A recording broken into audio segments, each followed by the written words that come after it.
ABVP जिंदाबाद। Students power, national power, Students power, national power. Parishad Adilabad శాఖ ఆధ్వర్యంలో ఈరోజు మీడియా సమావేశం నిర్వహించడం జరిగింది.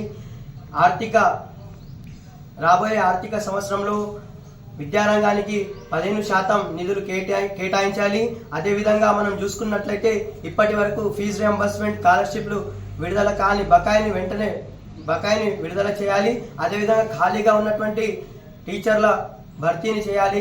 అదేవిధంగా మనం చూసుకున్నట్లయితే విద్యారంగ సమస్యల పైన చాలా సమస్యలు ఉన్నాయి.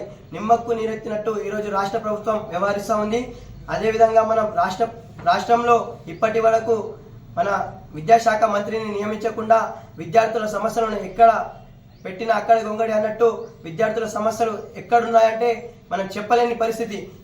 రాబోయే రోజుల్లో విద్యార్థులకు ఇలాంటి అన్యాయాలు జరిగితే మేము ఊరుకోమని హెచ్చరిస్తా ఉన్నాం. అదే ఏబీవీపీ పక్షాన పెద్ద ఎత్తున ఆందోళన కార్యక్రమాలు చేపడతామని హెచ్చరిస్తున్నాం.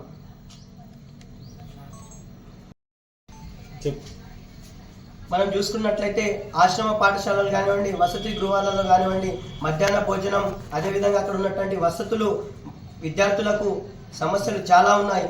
ఈ బడ్జెట్ను పెంచి 15% విద్యార్థులకు ఈ బడ్జెట్ను ఇస్తే నాణ్యమైన విద్య, నాణ్యమైన వసతి గృహాలలో నాణ్యమైన భోజనం అందుతుందని మేము కోరుకుంటున్నాము. రాష్ట్ర ప్రభుత్వానికి ఒకటే చెబుతా ఉన్నాము, ఇప్పటి వరకు విద్యార్థులకు చాలా సమస్యలు ఉన్నాయి. దీన్ని మీరు ఎలాగైనా దీన్ని పట్టించుకొని విద్యార్థులకు న్యాయం చేయాలని మేము కోరుకుంటా ఉన్నాము. ఏబీవీపీ అఖిల భారతీయ విద్యార్థి పరిషత్ ఆదిలాబాద్ శాఖ